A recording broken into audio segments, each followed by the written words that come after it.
ጫካ ውስጥ ቁጭ ብሎ ቅመም በየአይነት ቅመም እንደሚቀመም ብዙ ሰው ተናግረዋል። ብዙ ልጆችም ተይዘዋል። እነዛ ልጆች ደግሞ አባታችሁ ነኝ ጋሽዬ ብላችሁ ጥሩኝ ብሎ ያሳደጋቸው እናት አባታቸውን እንዳያውቁ ቤተሰባቸው እንዳያውቁ የሚያደርግ ጀግና ነው። እንግዲህ የስንፍና ጀግና ማለት ነው። ስለዚህ ያ ሰውዮ ብዙ ጊዜ ጫካ ውስጥ ሊያዝ የሉል ክሩሞች ሆነ የአሌክስም ሆነ ለብሩኬም ክሩሞች ተመድበው እዛ ጫካ ውስጥ 3 ቀን በሙሉ አድረው ነበር። ክፍለ ሀገር ድረስም ሄደው ነበር። ግን ሊያገኙት አልቻሉም። እንደውም አንድ ቀን የምታስታውሱ ከሆነ ጫካ ውስጥ ሊያዝ ሰው ተሰባስቦ ቢሄድበት መጀመሪያ ኢንፎርሜሽን ደርሰዋቸው እሱ ተደብቆ የእሱ ተላላኪ የሆነ ነው። አባቴን ከምትነኩት እኔ እንደፈለጋችሁ አድርጉኝ ብሎ ነው እጅ የሰጠው ነበር። ያ ልጅ በቁጥጥር ስር ውለዋል። ነገር ግን ደረጀ እስካሁን አልተያዘም ነበር። ዛሬ ደግሞ በአንዱ ወጣት እሱ ባሳደገው ወጣት አማካኝነት የደረጀ ልጅ በየቦታው ማደጎ ተብሎ ከቤተሰባቸው ተነጥለው ቤተሰባቸው እንዳያውቁ ተደርጎ የመጡ ልጆችን ደም በየቀን ምግብ በበሉ ቁጥር የምትወስድ ያደማቸው ደግሞ እነዛ የሚሰባሰቡ ልጆች በሙሉ የአሞቴ ልጆች ሳይሆን የሰምራ ልጆች ናቸው።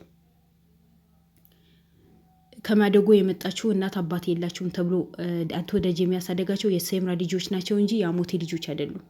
ስለዚህ እነዛ የሰምራ ልጆች ደማቸው በሙሉ በየቀን አንዳንድ መለኪያ ይወሰድባቸዋል ተባለ።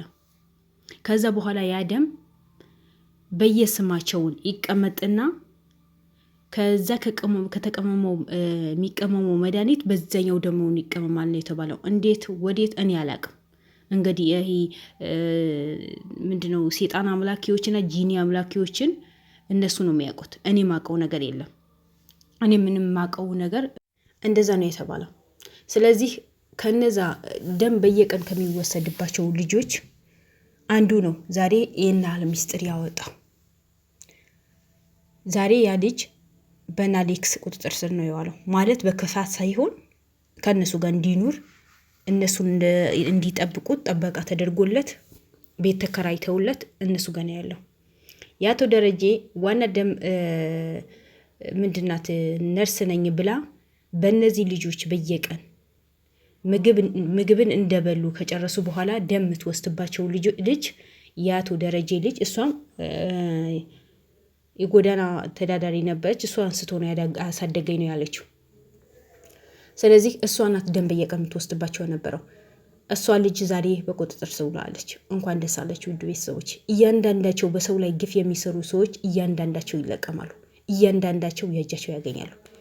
አሁን እሷ ስትያዝበት ምክንያቱም ዋና ደም መጣጭ እሷ ስለሆነች ፍሪጅ ውስጥ ሲከፈት ጊዜ በሚገርም ሁኔታ በየአይነት በስማቸው የተቀመጡ ደሞች ተገኝተዋል። የማን ደም ነው ብትሉ የሰው ደም፣ የማን የሰምራ ደም፣ የነሉል ጎሳዎች ማለት ነው።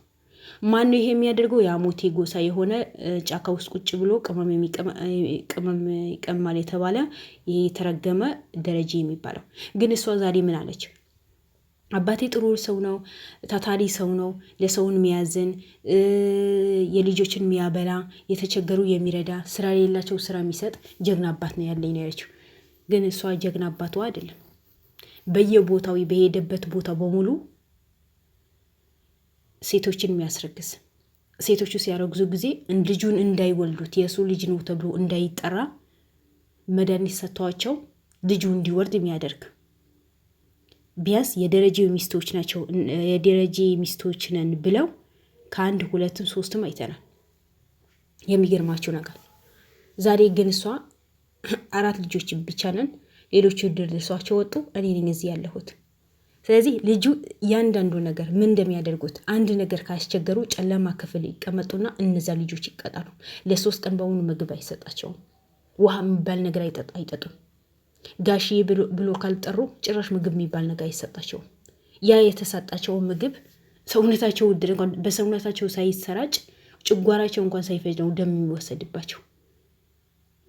ያ ደም ግን ቅመማ ቅመም ምናምን ተደርጎ እንደ ሉል እንዲያሳብዱ ብዙ ሰዎችን አሳብዱ። ዛሬ ምን አለች ቃል በቃል አባቴ የሰምራ ጎሳዎችን ቀለበት የሚሉት የሚያመልኩት ነገር አለ። ያ ቀለበትን ካልተውት አባቴ አይተኛም፣ ጀግና አባት ነው አለኝ ያለችው። ጀግና አባት አለኝ። እነሱ እንኳን ደማቸው ሊወሰድ ተውና ሙሉ ደማቸው ቢመጠጥ ምንም አይመስለኝ። ማይረቡ ሰዎች ናቸው። ሰው አይረባም አይባልም እህቴ፣ ሰው አይረባም አይባልም የኔ ወገን። የሰው ልጅ ምንም ይሁን ምንም አካለ ጎደሎም ይሁን ጤነኛም ይሁን ምንም ይሁን የሰው ልጅ ይጠቅማል። ዛሬ አንቺ በጤናሽን በዚህ ውበትሽን ተኮራርሽበታል። ነገ ግን ምን እንደሚያጋጥምሽና ምን ላይ እንደምትደርሺ ምን የምታውቂው ነገር የለም። ዛሬ ብር አግኝተሽ በእነዚህ ልጆች ተጫውተሻል። ነገ የአንቺ እጣ ፋንታ ምን እንደሆነ በምን እንደው የምታውቂው? አቶ ደረጀ እኮ አባትሽ አይደለም፣ አንቺ ላይ ሊገለበጥ ይችላል። እነዚህ ልጆች እንዳንቺ ከእናት ከአባታቸው ተነጥቀው መጥተው ማንነታቸው እንዲረሱ በመድኃኒት ተደንዝዘው ነው የተቀመጡት። ይሄ ነገር ነገ አንቺ ላይ ሊደርስ ይችላል። አንቺ አስተምሮሽ አንድ ረቃቆ አስተምሮኛል፣ ጥሩ ደረጃ እንድደርስ አድርጎኛል፣ ልብስ የገዛልኝ፣ አንድ ነገር የጎደለብኝ ነገር የለም። ዛሬ ከአባቴ ጎን ሁኚ ነው ስራዬን የሚሰራው እና ከአባትሽ ጎን ሆነሽ ስራሽን ምሰሪ። ሰው የጎዳ ለዛውን ተመርቀሽ ወተሽ ሰው ሲጎዳ ጊዜ አባትሽ ዝም ማለት ይሄ አግባብ ነው? ይሄ እኮ አግባብ አይደለም። እውነተኛ ሰው ብትሆኝ፣ ጤነኛ ሰው ብትሆኝ፣ እንደተማረ ሰው ብታስቢ ኖሮ አባቴ ይሄ ሰው የሚጎዳ ነገር ነው፣ ይሄ ነገር እንደዚህ አታድርግ፣ ይሄ ጥሩ አይደለም ብለሽ መምከር የአንቺ ዕጣ ፈንታ ነበር። ነገር ግን አንቺ ለሆድሽ ስለምታድሪ የዛሬ ደስታሽን ብቻ ስለምታዩ ብዙ ልጆቹ አሳብዳችሁ ቤታችሁ ያስቀምጣቸዋል። ይባስ ብላችሁ ሉል ላይ ደርሳቸዋል። ሉል እኮ የህዝብ ልጅ ነው። ሉል የህዝብ ልጅ ነው። ሉል ማንም ሊነካው ማንፈልግ ሰዎች ነን። ምክንያቱም እንደ እናንተ ሰው መጉዳት፣ ሰው ማጭበርበር፣ በሰው ህይወት ላይ መጫወት ሳይሆን ሉል ሰውን የሚረዳ የተበደሉ ሰዎች የሚያነሳ ጀግና ጋዜጠኛ ነው። ውድ ቤተሰቦቼ በሉል ጤንነት ላይ ብዙ መረጃዎችን መጥተዋል። ብዙ መረጃዎችን እጃቸው ላይ ገብተዋል። ሉል በቅርቡ ጤነኛ ሆኖ ሙሉ ጤናው አግኝቶ ወደ ሚዲያ እንደሚመለስ እርግጠኛ ነኝ። አሌክስም ተናግረዋል። ምክንያቱም ብዙ የተደበቁ ሚስጥሮችን ይወጡ ነው። ሉልን ማን እንደዚህ እንዳረገው ትላንት ነግሬያችሁ ነበረ። እነዛ ሰዎችም ዛሬ ያመኑ ነው። እጅ ተፍንጅ ብዙ የተያዘ መረጃ አለ። ብዙ መረጃዎች እጃቸው ላይ ገብተዋል። እነዛ ሰዎች በቅርቡ ይዋረዳሉ። በቅርቡ ይዋረዳሉ። ሉል መቼም ቢሆን ወድቆ አይወድቅም።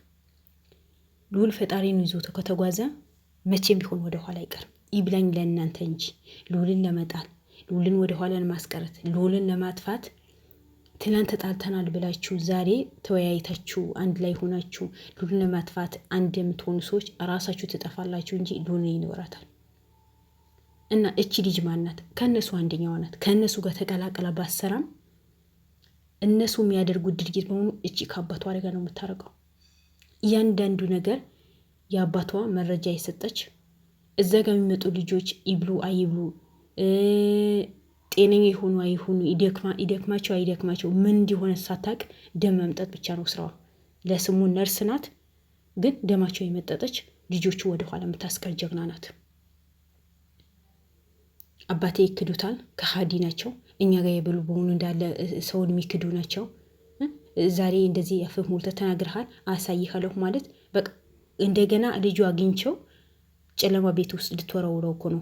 በዛ ልክ እሷ አሌክስ ጅል መስሏታል። የአሌክስ ክርሞች ጅል መስሏታል። እንዴት ነው እሱ ይህን ያህል መረጃ አውጥቶ ተናግሮ እሷ ጋር ጥለውት የሚሄዱት?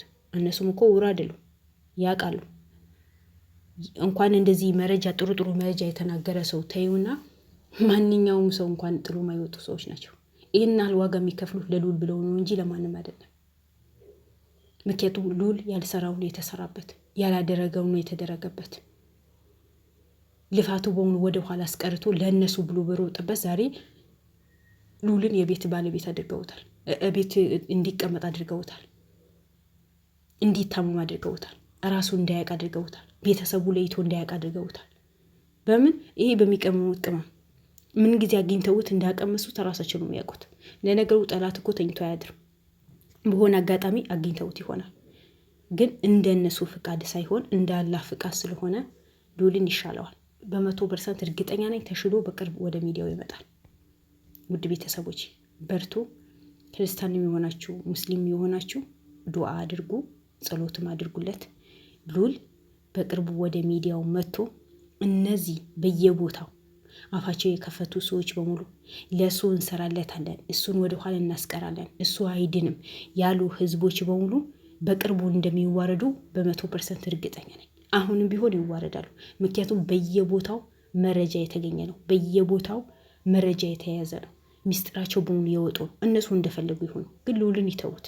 እነሱ ፈልገውት ዛሬ ግን እሱ እንዳይኖር እንዳይሰራ ነው ያደረጉት እና አላቸዋለሁ ውድ ቤተሰቦቼ። ለማንኛውም በርቱልኝ። የተጨነቃችሁ በሙሉ ልዑል ደህና ነው ተብለዋል። ሰላም ሁኑልኝ። ባይ ባይ።